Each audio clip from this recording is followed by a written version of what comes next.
의료계 집단 휴진에 여야 정치권도 촉각을 곤두세우고 있습니다. 국민의힘의 황우엽 비상대책위원장은 강행은 안 된다며 협의 정신을 강조했고요.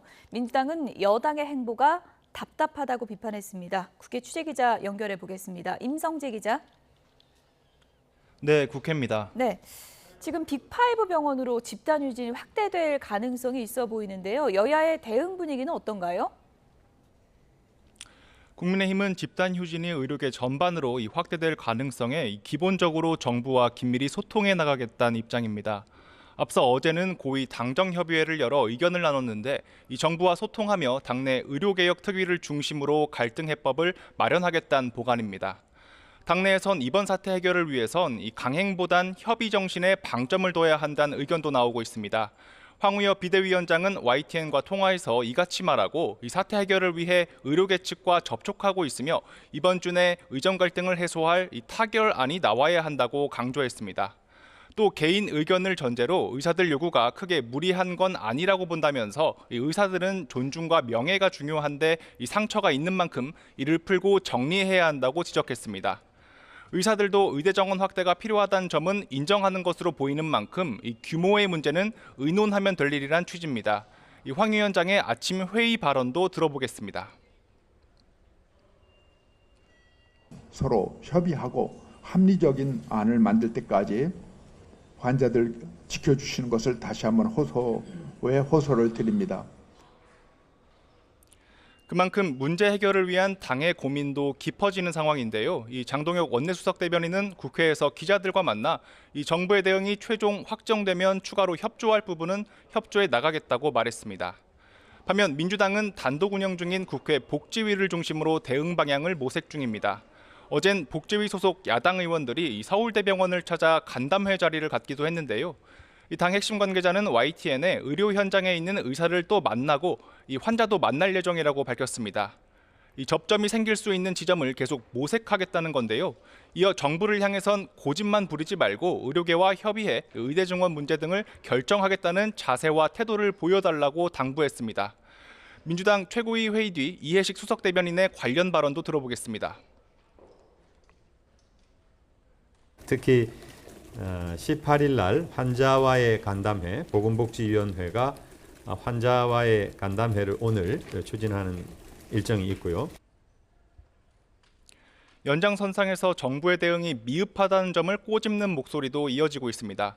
민주당 원내대표실 관계자는 통화에서 이 정부 여당이 아니어서 이 답답한 측면이 있다고 토로했습니다. 국회 다수당이긴 하지만 실제로 행정력 부분에선 부족할 수밖에 없다는 취지인데요. 비단 의료계 문제뿐 아니라 북한 오물풍선 등 각종 현안이 발생할 때마다 이 비슷한 상황이 반복되고 있다고 여당을 겨냥했습니다. 네, 국민의힘 얘기해 볼까요? 전당대회 앞두고 지금 당권 경쟁에 시동이 걸리고 있죠?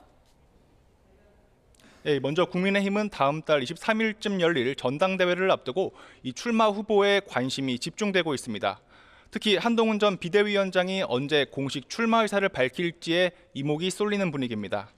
한 전 위원장은 다음 주 초 본격 출마 선언을 하는지 묻는 이 YTN 질문에 이른바 이재명 대표의 사법 리스크에서 파생된 헌법 84조 해석 문제를 언급했습니다.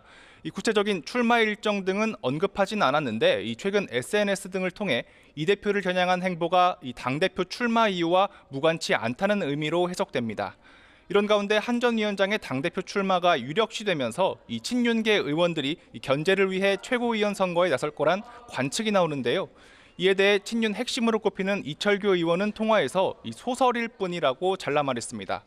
또 라디오 방송에 나와 이 한 전 위원장이 대통령과 가장 오랫동안 함께했고 이 큰 수혜를 받은 분이라며 이 갈등설이 나오는 것 자체가 바람직하지 않다고 지적했습니다.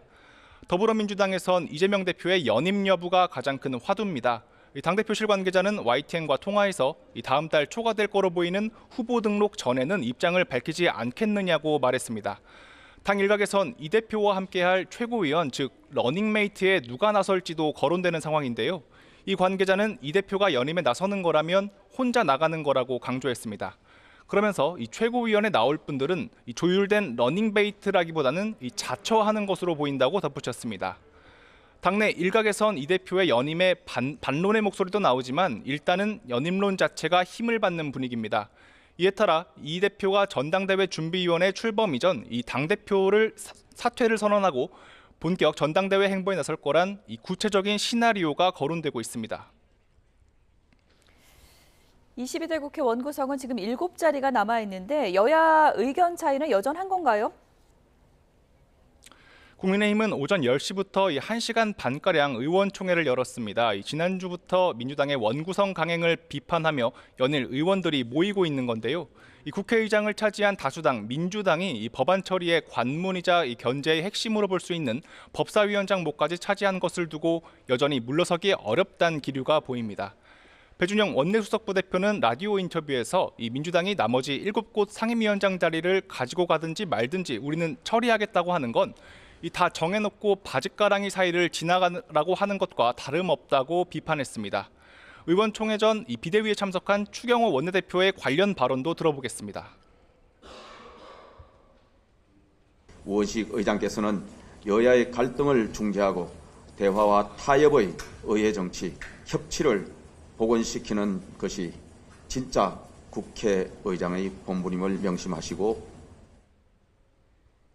하지만 당내 일각에선 현실적으로 7곳 위원장 몫이라도 받아야 한다는 목소리가 나오는 만큼 의총 결과에서 어떤 논의가 이뤄질지 주목됐습니다.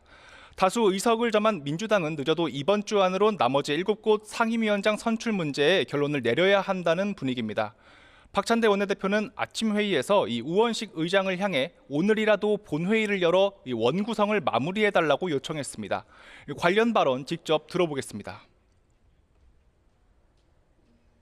법을 준수하는 국회를 만들겠다는 국회의장님의 의지에도 불구하고 국민의힘은 여전히 원구성에 나서지 않고 무노동과 불법을 고집하고 있습니다.